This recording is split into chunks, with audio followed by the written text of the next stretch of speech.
नमस्कार साथियों, मैं गार्गी सारस्वत एक बार फिर से आप लोगों के सामने उपस्थित हूं टीचिंग एग्जाम TWA के प्लेटफॉर्म पर। रीट की प्रोविजनल आंसर की आ चुकी है। पहले आप लोगों के पेपर अपलोड कर दिए गए थे, आपके पास पेपर पहुंच चुके हैं, आपके पास एग्जाम टाइम पे आपके द्वारा भरी हुई स्टूडेंट कॉपी है OMR शीट की। और अब राजस्थान माध्यमिक शिक्षा बोर्ड जो कि रीट कंडक्ट कराता है, उसने रीट के प्री एग्जाम की प्रोविजनल आंसर की जारी कर दी है। क्या कहा है? साथ ही ये कहा है कि देखिए भैया, आपको अगर कोई ऑब्जेक्शन है तो वो आप ऑब्जेक्शन 31 मार्च, आज हो गई भैया 25 तारीख, 31 मार्च 2025 रात्रि 12 बजे तक रीट की वेबसाइट पर ऑनलाइन दर्ज कर सकते हैं। उत्तर तालिका पर आपत्तियां केवल ऑनलाइन ही स्वीकार की जाएंगी, ऑफलाइन आपत्तियों को किसी भी हालत में स्वीकार नहीं किया जाएगा। सबसे पहले अभ्यर्थी द्वारा रीट की वेबसाइट पर ऑब्जेक्शन ऑन आंसर की लिंक को क्लिक करने पर रोल नंबर और जन्म दिनांक की प्रविष्टि करने के बाद अभ्यर्थी को उनके आवेदन पत्र में जो मोबाइल आपने रजिस्टर किया था उस पर एक OTP प्राप्त होगा। OTP वेरीफाई करने के बाद अभ्यर्थी को उसके ऑनलाइन आवेदन में दर्ज कुछ प्रविष्टियां, जैसे उसको अपना नाम, उसकी लैंग्वेज 1 क्या थी, लैंग्वेज 2 क्या थी, और उसने लेवल 1 का फॉर्म भरा था, लेवल 2 का फॉर्म भरा था, लेवल 2 में भी विशेषज्ञता मैथ साइंस वाली थी या फिर SST वाली थी, वो सब दिखने लगेगा। दोनों लेवल के अभ्यर्थियों का आपत्ति लगाने से पहले परीक्षा स्तर का चयन करना होगा। अभ्यर्थी को अपनी प्रश्न पत्र पुस्तिका की जो सीरीज है और कितने प्रश्नों के उत्तर पर आपत्ति दर्ज करनी है उसकी संख्या दर्ज करनी होगी। संख्या दर्ज करते ही अभ्यर्थियों को प्रश्नों की आपत्ति करने के लिए आपत्तियों के लिए संख्या अनुरूप पंक्तियां उपलब्ध हो जाएंगी। कौन सा नंबर आपकी सीरीज के अकॉर्डिंग आ जाएगा कि कौन से नंबर के क्वेश्चन पर आप ऑब्जेक्शन लगा रहे हैं। अभ्यर्थियों को इन पंक्तियों में प्रश्न संख्या भरनी होगी और प्रमाणित पुस्तक का मुख्य पृष्ठ लगाना होगा, जिसमें पुस्तक का नाम, लेखक का नाम, प्रकाशक का नाम, पुस्तक का संस्करण और साफ पढ़ने योग्य वो एरिया जो आप प्रूफ के तौर पर लगा रहे हो उसकी JPEG फॉर्मेट में इस फॉर्मेट में उस किताब का पेज लगाना होगा जिसमें अभ्यर्थी के अकॉर्डिंग उत्तर लिखा है और फिर उसे अपलोड कर देना होगा। इसके बाद अभ्यर्थी को रीट कार्यालय द्वारा जारी की गई प्रोविजनल उत्तर तालिका का संबंधी प्रश्न का उत्तर भी दिखाना होगा कि देखिए आपने ये दिया, मैं आपको इसका सही उत्तर दे रहा हूं। उसके बाद अभ्यर्थी द्वारा सही उत्तर क्या माना गया है उसको दर्ज करना होगा।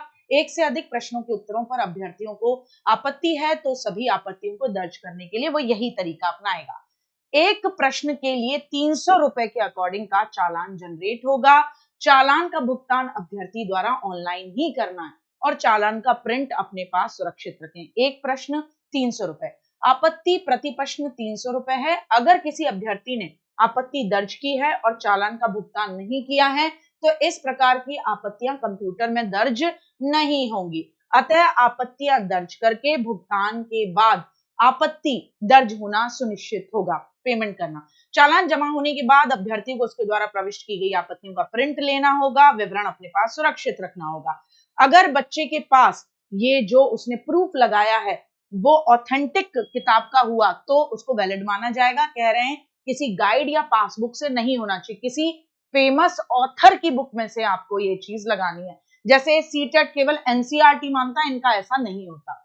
दोनों लेवल के अभ्यर्थियों को अपने परीक्षा स्तर के चयन के बाद प्रत्येक स्तर के पृथक पृथक ऑनलाइन आपत्तियां दर्ज करनी होगी। अभ्यर्थी किसी भी प्रकार से एक बार में ही एक आपत्ति दर्ज कर सकता है और यहाँ वो साफ लिखा दिया गया है संबंधित चीजों को लेकर। इसमें कहीं नहीं लिखा गया है कि भाई अगर आपकी आपत्ति वैलिड मानी जाएगी तो आपका पैसा वापस किया जाएगा, क्योंकि आप इसको पूरा पढ़ लीजिए। 27-28 फरवरी 2025 को आयोजित परीक्षा लेवल 1 लेवल 2 दोनों थी। उनका वेबसाइट www.reet.2024.co.in पर अपलोड कर दी गई है। अगर कोई आपत्ति है तो 300 रुपए प्रतिशुल्क के साथ स्टैंडर्ड पुस्तक के प्रमाण और फीस जमा कराकर दे दें, उसके अलावा विचार नहीं किया जाएगा, ये इन्होंने कहा है। आपको ऑफिशियली भी दिखा दूं, आप सीधे पहुंचेंगे, आप यहाँ डाल दीजिए www.reet.24.co.in या फिर आप केवल इतना ही डाल दीजिए राजस्थान एलिजिबिलिटी एग्जामिनेशन रीट 2024, ये उनकी ऑफिशियल वेबसाइट आ जाती है। आप इसको क्लिक करते हैं,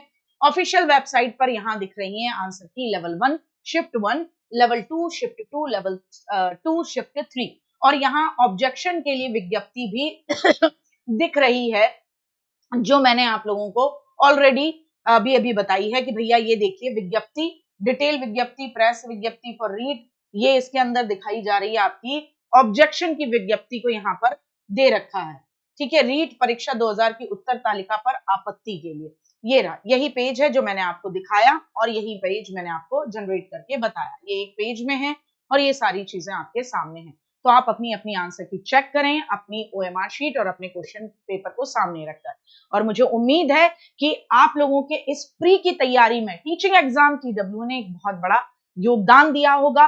तो ये लिंक करा हुआ इस वीडियो के साथ जो आपका गूगल फॉर्म है उसे भरना न भूलें। और अब हम अपनी तैयारी अच्छे तरीके से कर सकते हैं रीट मेंस की। तो बहुत जल्द आप लोगों को अवेयर करेंगे कि क्या आपके लिए बेहतर कर रहे हैं। जय हिंद, जय भारत। और हाँ, गूगल फॉर्म भरना मत भूलना और फटाफट देखो